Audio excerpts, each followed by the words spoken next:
comme Ramsès Descharmes, donc le numéro 15 qui a réalisé de très très bonnes performances, qui a fait une razzia de victoire, que ce soit à Vichy, à Beaumont, Castillonnès ou à Vittel. On a vu un cheval vraiment au top, qui a gagné 5 courses déjà cette année, confié à Julien Dubois, qui semble parfaitement appréhender cette piste organaise. Allez, un départ imminent.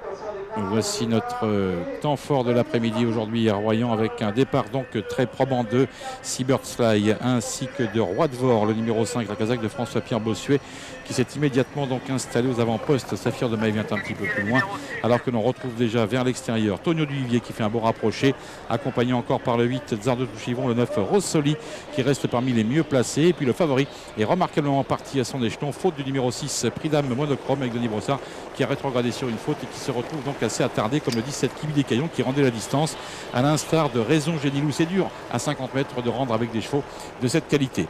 On va bientôt sortir du premier virage pour aborder la ligne d'en face une première fois, sous l'impulsion donc du tandem devant, c'est-à-dire Roi de Vore avec Tonio Duvivier et Seabirds Fly, également le numéro 1 qui se retrouve sur le groupe de tête, alors que derrière, et puis on peut noter la présence du numéro 3, c'est Saphir de Maille avec Tsar de Touchivon et Rossoli.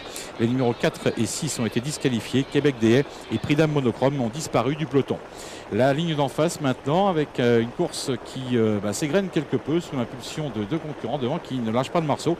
En l'occurrence le numéro 5 Roi de Vore, un Roi de Vore qui se montre très très actif pour le moment et qui depuis le départ occupe une position assez privilégiée. A noter que le numéro 13 Renato Allstar vient d'être disqualifié à cet instant. On revient vers nous avec les leaders de cette course qui reste toujours le 5 Roi de Vore, le 7 Olivier qui reste bien placé aussi, où se trouve le futur, le favori, je suis un peu prématuré de dire le futur vainqueur, mais le numéro 12 Trésor du Bray continue d'attendre gentiment pour l'instant, peut-être la ligne en face dans quelques instants, car nous repassons aux tribunes avec un bon effort de la casaque de l'écurie des Charmes de Tsar de Touchivon, le numéro 8 qui se manifeste à son tour maintenant vers l'extérieur et rejoint en tête Roi de Vore et Tonio Duvivier qui restent les animateurs de cette course, mais poursuivant son ascension.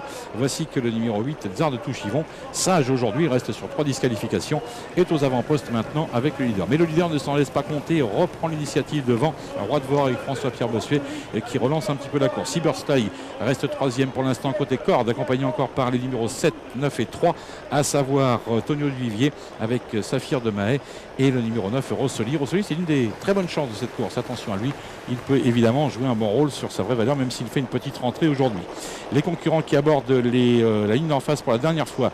On va surveiller un petit peu aussi la position de Jean-Michel Bazir. Je peux vous dire que Jean-Michel Bazir, pour l'instant, il ne bouge pas. Il semble vouloir attendre au maximum, ce qui est aussi un petit peu la tactique qui paye ici sur les promes de Royan. Alors que devant, on note toujours la présence des mêmes, à savoir le numéro 5 Roi de Vore, là, Seabirds Fly, et le numéro 8 Tsar de Touchivon, qui reste en excellente posture et qui continue donc de contrôler la situation en tête. Ensuite, l'attaque du numéro 9 Rossoli. Jean-Michel Bazir a senti que ce numéro 9 Rossoli être un danger pour lui. Il le suit actuellement dans son effort, essayant de se faire ramener par celui-ci. On aborde bientôt le bout de la ligne d'en face avec les leaders qui restent toujours les mêmes pour l'instant. Tiens bon, on tient comme un cric à la corde, mais Rossoli s'est rapproché.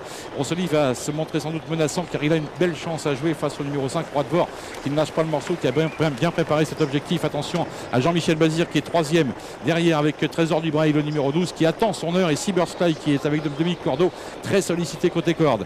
Les derniers 500 mètres de course, rien n'est joué pour la victoire, alors que devant le numéro 5 Roi de Vore tient bon. Attention à l'attaque de Jean-Michel Bazir qui va venir bientôt avec le numéro 12 Trésor du Bray. Rossoli est toujours là, Seabirds Fly aussi. Attention aussi à Sophie Desvifs qui regagne beaucoup de terrain vers l'extérieur, qui va essayer de se rapprocher. Le 3 était disqualifié, le 7 Tonio Duvivier dans le même cas.